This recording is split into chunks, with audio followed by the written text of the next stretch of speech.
Despite the will, my Karen aunt thinks that my parents' property belongs to her. This happened almost 5 years ago, and I just got notice yesterday that my entitled Aunt Karen just died, and I got a call from her husband asking me to attend the funeral next weekend, and I declined, as did my older brother Mark. Karen was my mother's oldest sister and constantly interfered in my mother and her children's lives. She never liked my father and always tried to tell my mother that she made a mistake by marrying him. She didn't like the name that my parents picked out for my older brother, and my great-grandmother died the day before I was born. When Karen found out they were going to name me after her, Karen freaked out and said she wanted to name her potential future kid that same name so my mother couldn't use it. Then she tried to talk her out of it, saying it's too old-fashioned and kids would make fun of me, which they did, but for other reasons. She criticized that both my brothers and my choice of friends, and even complained when I started playing softball because proper ladies didn't play sports, and if her daughter ever tried playing a sport, she would have her removed from the team. Spoiler alert, she never had children. The day after my 16th birthday, my parents drove on a business trip down to California. I live in Idaho. My dad said that when they got back, they would drive me to the DMV and get my license. He never did because on that drive to California, they hit a patch of ice, spun out, crashed, and died. I was a wreck for some time after that. I didn't even want to attend my high school graduation later because my parents wouldn't be there. Their will split everything evenly between my brother and I. At my parents' funeral, there was a guy named Tim, the production manager that worked with my parents. He was talking to my brother. My brother told him that in a couple of weeks he would step in and take over, and he was counting on Tim to run my parents' business smoothly until then and help him in taking it over and learning the ropes. I had no interest in being in the business other than it was a guaranteed summer job when I was growing up, so I stayed out of it, and I just collected profit checks until I sold my half to Mark, and he continues to run the business to this day. My brother Mark told Tim that he should assure the employees that their jobs are safe and that no major changes are going to be made. Then one day, my aunt Karen shows up and began putting her stuff in my parents' office. And when Tim confronted her about this, she said his services were no longer needed and that he was fired. Tim called Mark up, and Mark went down with the family attorney, some police officers, and the necessary paperwork and had my aunt Karen removed. While she said the place was now hers because it was her sister's, so that now she was the owner. As long as I've known her, she has never once had a steady job, but she has had 3 husbands and milked each one of them for as much money as she could get from each of them until she divorced them. The next day I was leaving for school. I walked. It was fairly close, about 10 minutes, and I saw her car and a moving van parked outside. She said she was moving into her house and then said in a sickly sweet voice she would continue to allow me to stay there until I graduated high school. I went in and called my brother, and he again showed up with the family attorney, the police, and all the paperwork and had her removed from the property. I was at school, so I didn't get to see what happened, but that night Mark gave me a business card for a policeman who I assumed helped deal with all of this, and told me that if I ever saw our Aunt Karen on or near our property, to call that number and report her immediately. Do not even try to confront her or give her a warning. Just call. I do know that the movers charged her to move her stuff into the van, drive across town, get turned away, and drive back across town and move her stuff back into her apartment, which she hadn't given notice yet. So I got scared to the point that I didn't like letting our dog into the backyard when I was at school. I used to put her out in the yard to let her play in the fenced backyard while I was in school. For a while, I just put her in the locked and closed garage and then cleaned up her messes when I got home in the afternoon. Eventually, Karen moved to Colorado, where I assumed she met and married the man who called me and said that she had died and he couldn't find anyone from her family to attend the funeral. I chose not to tell him about her. I politely said,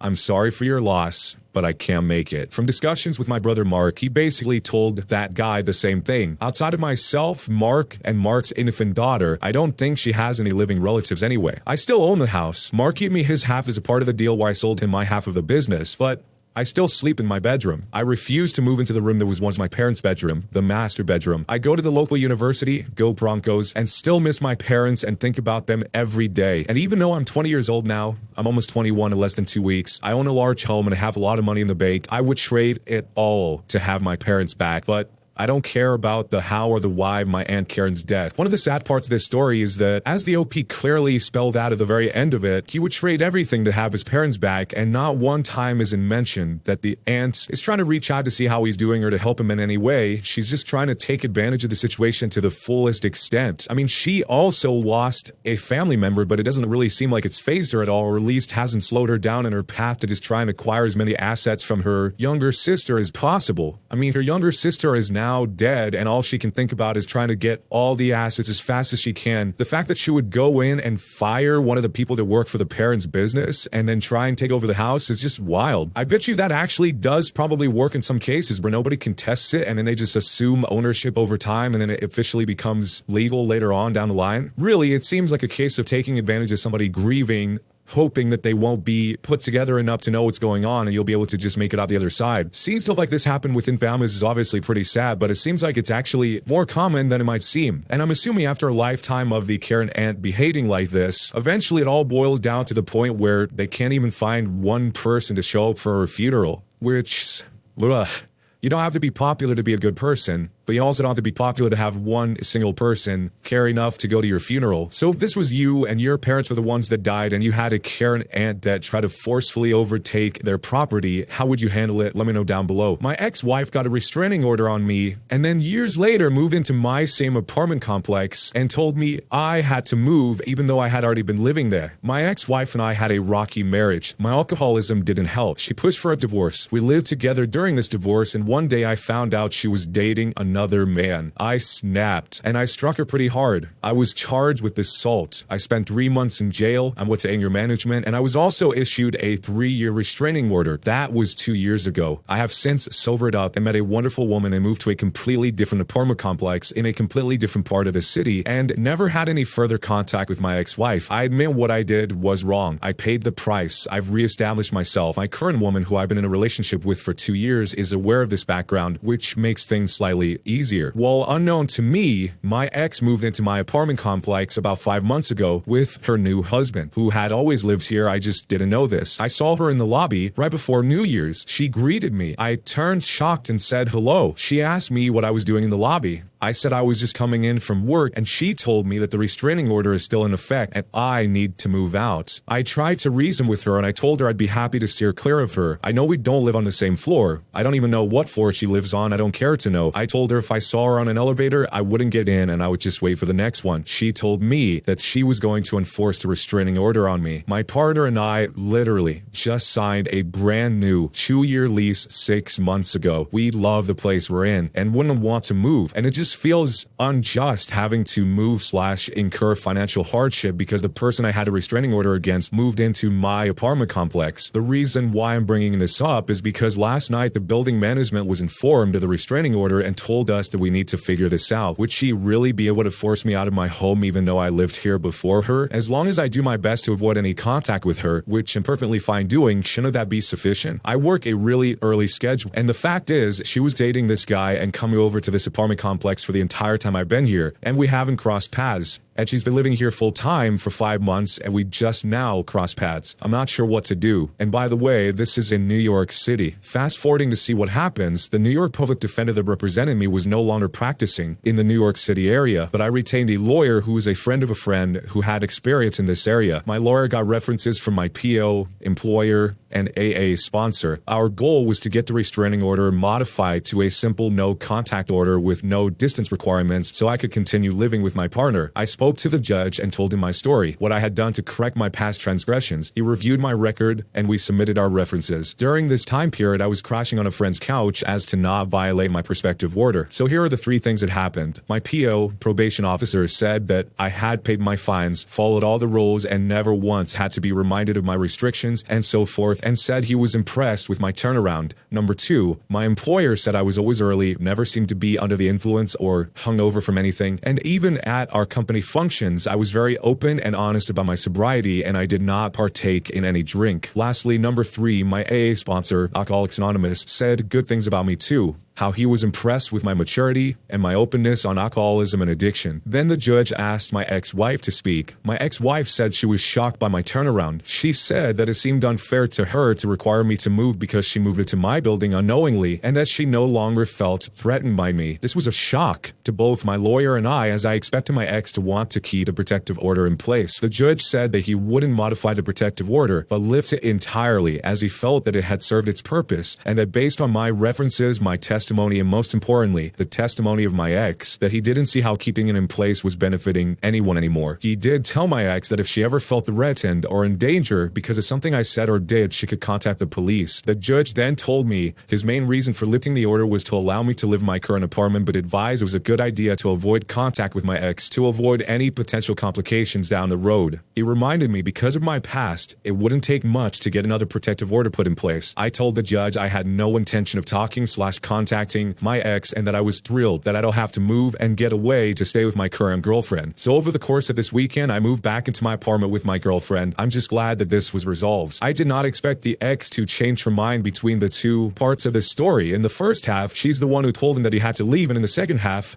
I guess they get all the way to court and then she reveals that he doesn't have to leave. If that was the conclusion that she came to, I wonder why she didn't bring that up before they all went to court. From what I remember, I think that if you do have some sort of restraining order or protective order like they have here, you do have to live by it even if you are the one who created it. Otherwise, it loses its credibility or power. I'm not 100% sure, but I know people have talked about that anecdotally in the past. Maybe some of you guys that know a little bit better can let me know how that works down below when it comes to restraining orders, protective orders, all of that. This is kind of an unusual situation because we're the odds that she would move into the exact same apartment complex in a totally different part of town as the OP.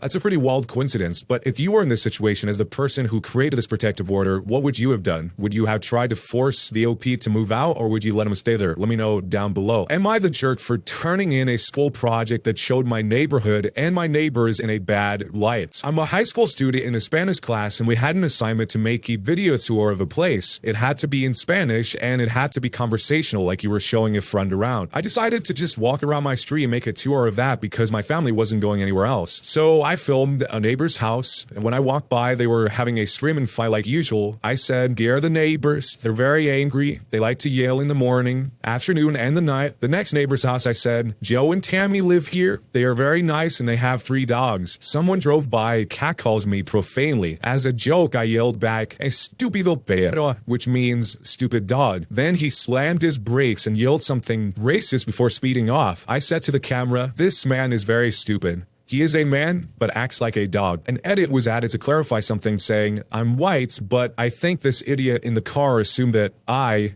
was Hispanic because I was speaking Spanish." A lot of people in the responses are talking about my experiences as a person of color, and I just want to clear out that I'm not and do not want to speak for the people who actually experience this kind of stuff regularly, because one rude comment is nothing like having those kinds of experiences all your life. So, going back to the story, in the video I also introduced 10 other mundane things like flowers, a bird, etc. I cut out the long sequences of me walking, but I left everything else. My teacher had a rubric of the types of descriptions and numbers of things you needed, and taking any out would lose me points. It was too dark outside to film more. The second part of the assignment was to upload the video on the school's website and post comments back and forth responding to several of your classmates' videos. One of my friends from class recognized the racist guy as someone who volunteers with the middle school soccer team, so she texted me like, "Should I say something?" And I said, "Sure." So she posted in Spanish and said, "In the car is Mr. Jones who coaches the children. I learned from your video that he hates females and is racist." I replied to say, "Does he teach the girls or the boys?" And she replied back, "Both." I replied to her and said, "That is terrible." A guy in my class made a comment like, "A man yelled at his family as a police officer is always a very angry man." I replied back to say, "That is scary." Next day at school, my teacher wanted to talk to me alone. She told me that my video was inappropriate and I should not film the neighbors or the coach. I said the assignment was literally to walk around a place you're familiar with and react like you're going to have a conversation with a friend. And that is how it goes when I walk outside with my friends. My teacher said that I was being belligerent on purpose and that I should have known this stuff has to be dealt with delicately.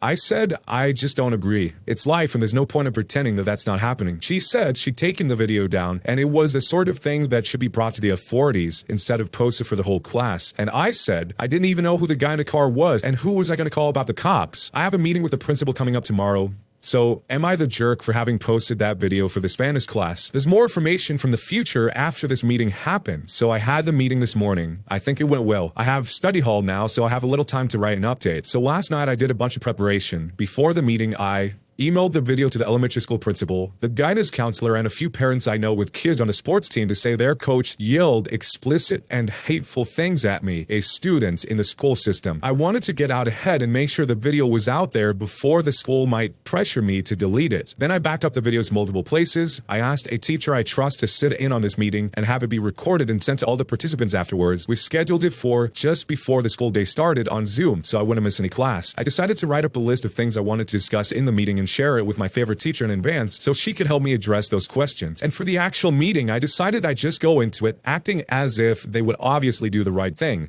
and asked for help. I was hoping having a teacher on my side and the meeting on video would pressure them to help. I thought if I approached it from an, well, obviously you're going to take this seriously perspective and had it on video, it would put them in a tough spot to have to contradict to me. So I called in, everyone said good morning, and the principal asked if I knew why I had been called in this morning. I just started out by saying, yes, I assume it's about insert the kid's coach's name. Thank you so much for calling this meeting with me this morning. I really appreciate how proactive you are about addressing the harassment I received from a staff member. I understand this is a mandated reporting state. I wanted to ask if there was any information you will need to add to your report. The principal seemed caught off guard and said that a report had not been filed yet. I said, well, as I understand it, there is a 48-hour time frame to file a report. I understand making you aware of this right before the weekend might have complicated things. Perhaps there was a miscommunication about the severity of the events, but I was approached in a car and explicitly harassed and threatened by a man who works with other minors in the public school system. As soon as I said that, the tone of the meeting completely changed. The meeting also had a school guidance counselor on it, and I could tell she understood how serious what I was saying was, especially because I was politely calling out that they were already past the legal deadline and that they should have filed a report by now. She actually took over and the principal didn't participate as much. I also tried to smooth things over somewhat by saying that I was sorry I brought this to their attention in a school project instead of asking for a meeting with the principal directly. I should have reached out for help. So that's over. I'm still kind of freaking out over how big of a deal it turned out to be. Also, I wanted to say thanks to everyone who had great suggestions for helping me approach this, like having an adult to back me up, getting the meeting on record, and knowing about the mandatory reporting. So, knowing everything you know, was I the jerk? The OP executed this perfectly. It's sad that the coach thinks it's normal or that it's okay to just drive around and scream at people on the street. And even more than just screaming at her, he was catcalling her. She's a high school girl and he is the coach at one of the schools. I wouldn't be surprised if he ended up losing his job because of this, especially since it's on video. People can clearly identify who it is. And now the whole reporting process has been not only started, but taken very seriously given the context of what happened at the end of the story. It's pretty wild that a few responses from the comments totally flipped the power dynamic of this entire situation on its head. As the OP points out, learning how to approach this by having an adult to back her up, getting the meeting on record, and knowing about the mandatory reporting totally changed the tide of how this thing was going to play out. But if you were in this situation, how would you have handled it, and jerk or not a jerk, and why? When you subscribe, make sure to hit the bell to turn on notifications. To finish listening to all the stories in this series, use the playlist at the top of the description. And next time you live stream, use the cream of the crop music. Search for Cream of the Stream on Spotify or whatever music platform you use for copyright-free music to use for your stream. It's free, Cream of the Stream. Either way, thanks a lot for listening. I'll see you guys next time.